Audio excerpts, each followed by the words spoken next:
All right, my friends, here we have a story. A story. A Baal Shem Tov story. Maybe you heard the story, but you'll hear it again. I certainly heard the story. I'm saying it again. The Baal Shem Tov was a very great, tremendous leader, very wise, inspired a lot of people. He had a lot of followers. One of his followers was and he was also known to a lot of people. His name started to get very advertised. There was a whole new, lively type of way of doing Torah and commandments, a new type of inspiration from love. Okay, so his pupils didn't necessarily all live together. There was one of his pupils, or one of the people that was affected by him, a Chassid, whatever, and he had like 10 children. He lived with his wife in this little shack, and he was tremendously poor, very poor. And one day, it was like a Thursday or Wednesday night, he heard this carriage stopped in front of his house. He looks, he can't believe his eyes. It's the Baal Shem Tov. And the Baal Shem Tov comes out of his wagon with 9 of his pupils. And he runs out, he says, "Oh, I'm so grateful you came, Baal Shem Tov. Can I help you? Is there anything you want? I can do anything." He says, "Well, we'd like to just stay over the night, just to sleep here." He says, "Oh, sure, 100%, yes, I will, but I don't have that many beds and things like that, but don't worry, I'll make it." So he put all of his kids like into one room. He told them the holy Baal Shem Tov is here. And he gave them all mattresses that they can sleep on. And they insisted, no, they don't want to take their children's mattresses. They just give us some straw or something like that. We'll sleep on the floor. Okay, so he gave them whatever it was. And they slept. They woke up in the morning and said, "Well, maybe have something to eat. I'm hungry, we'd like to leave by Thursday." So he said, something to eat. "Oh, yeah, sure. I got a lot to eat." The fact is he didn't have anything, but he did have a cow. So he went and he slaughtered the cow. And he sold some of the meat, and he borrowed some from some bread, and he put this, and he gave the pupils to eat. And that was enough for all of Thursday. They slept over on Thursday night, woke up on Friday. The Baal Shem Tov said, "Listen, before we leave, we would like to just give us a little something to eat, and we'll be on our way." He said, "Oh yeah, sure, 100%. So he goes to his next door neighbor and he borrows something, and the other next door neighbor, and he borrows some more. And his neighbors say, "Listen, you owe us a lot of things, and we don't have much ourselves. And Baal Shem Tov is here." His neighbors don't exactly understand this Baal Shem Tov business, and the grocery store owner, he's already, So the Baal Shem Tov says after he says, "Listen, we decided we want to stay here for Shabbat. I mean, is that all right with you?" I said, "All right, that's the greatest blessing I could possibly have, to stay for Shabbat, sure." So he slaughters the goat. He has a goat and he has all these chickens. So he slaughters all the chickens for them to eat. And he goes and the last money that he's got, he goes to the little bit, and he goes to the grocery store and he buys some things. The grocery store owner says, "What's this you're giving me? You owe me hundreds of dollars. This is what, please, I promise you I'll pay you back." And he usually never borrows anything, he borrows anything, but when it's just difficulties, so he wasn't able to pay all of that. Okay, so anyway, the Baal Shem Tov stays for him for Shabbat. What an amazing Shabbat it was. Just holy, and the prayers were just so uplifting. His children enjoyed it. Everyone enjoyed it. And his children enjoyed it also because they had meat to eat. They had food. And then Motzi Shabbos, the Baal Shem Tov said, "Okay, we have to have a malava milk." He gave him the last what he had. Early in the morning, they woke up. "We're going to leave. You have anything for us to eat for the journey?"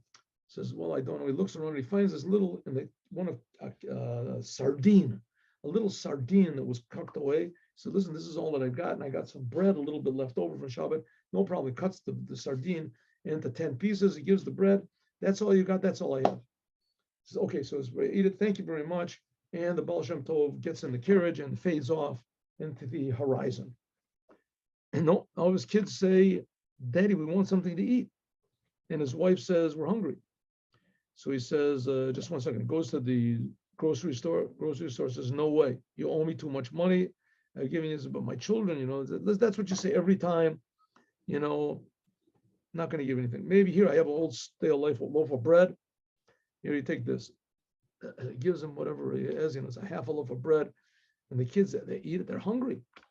They're hungry, comes afternoon, nothing to give them. Next door neighbors don't want to see him. They don't want to even open the door. And these comes the evening, comes the next morning, and the kids are crying. They went to sleep hungry. And he goes out into his front yard, and he lifts his hands to heaven, and he says, Rabbonu Shalom, creator of the universe, listen, I never asked you for anything for myself. Never asked you for anything.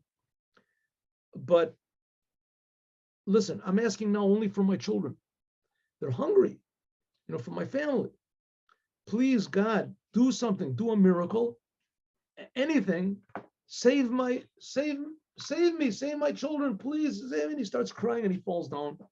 And he's crying there for about 10 minutes. Suddenly he hears a wagon, looks up, there's this sort of like, a fancy carriage with 4 big horses, and it comes up in front of his house. There's different versions of the story, but this is the way I heard it. Comes up into his house, and there come out these 2 really rich Jews. They have tzitzis, they have this, and they say, he said, we stopped here just to eat. He says, listen, my friends, you can rest up here. I haven't got anything in the house. No, we have our own food. We have enough food for you and for your family also. We have enough food. We're on earth. We have food. And we're going to buy food. We have money. We have. So what is it? They're driving this big carriage. They have a driver. They have a guard. An armed guard is with them. And we come in. They come in. They bring this chests, of food. They put it down. The children are eating. They're just out of their minds. They're happy. He asked them some questions. Is the food kosher? Yeah, everything is kosher. That's So he says, listen, I'm so grateful for the food. Can you tell me where are you going, if I may ask? He said, well, we have a big business, and we decided to divide the partnership up. And we can't find a rabbi that can give us exact advice how to divide it. We have stocks, we have bonds, we have livestock, we have investments, we have lands, we have cash, we have jewels, we have this, and we don't know how to divide the thing up. And so they start talking. He says, tell me, are you a rabbi? He said, yeah, I'm not. He said, do you know how to learn? He says, yeah. Listen, there's a book which is called Choshen Mishpat, Shulchan Aruch, you know what? Yeah. He said, well, listen, maybe you can help us. Maybe you can help us. Instead, we're on our way to go to Moscow or somewhere where there's a big rabbi.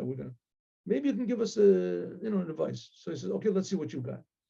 So they give him all these numbers, and they says, this is what the investments are. And he sits, he goes, opens up a couple of books, and he says, listen, I think the solution is like this. And he gives them a solution. And they say, wow, that's just amazing. That really works. Everybody is satisfied. Let's go over this again. They go over it again. Said, okay, we don't have to go. And it was another 3 days journey or whatever it is to Moscow. We don't have to go there. We'll go home, and we want to give you, we were going to give the rabbi 1% of the whole, what's in question here. He said, okay, good, 1%. He said, well, all the numbers that we gave you, this was just, we gave you like 10s and 15s. Really, the fact is each one is like $100,000. So it comes out that this whole entire thing is like about $500 million. So you get $5 million. It's $5 million. He said, yeah, but we don't have all that money now. We're sorry, we don't have that much. But here you can take $50,000. Yeah, we owe the rest of it, and they drive off. So this is amazing. He's so happy with the advice. Immediately he runs to the store. He pays everybody off, everybody that he owes. Comes back home. Half an hour later, the Baal Shem Tov comes back. The Baal Shem Tov comes and says, oh, he says, Baal Shem Tov, I'm so happy. What a miracle. You brought such a miracle into my house. I'm so grateful that you're here. Here, take all this money. I got more coming. I'll give you more. The Baal Shem Tov said, all the money is yours. Keep it all.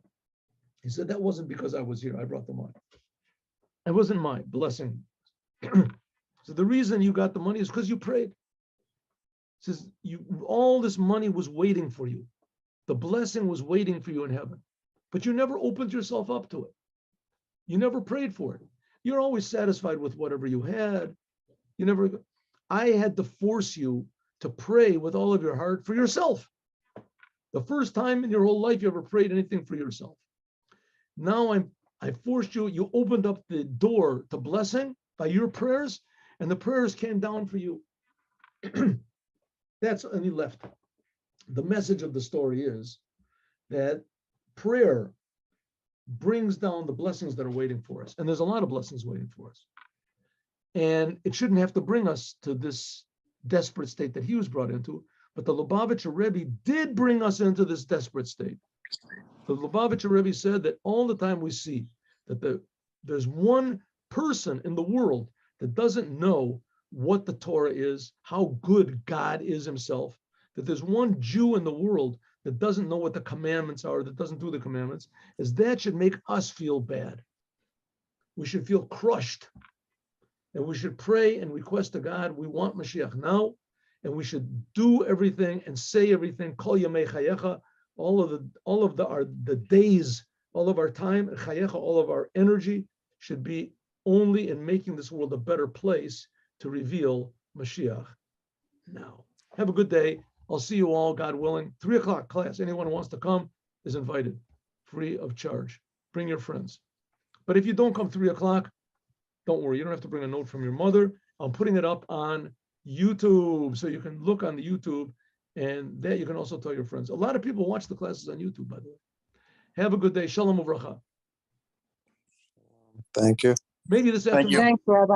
My Thanks, pleasure. Rabbi. Great share. I have a joke. I'm not going to tell you the joke now, but at 3 o'clock, I'm going to tell you that you're going to learn this.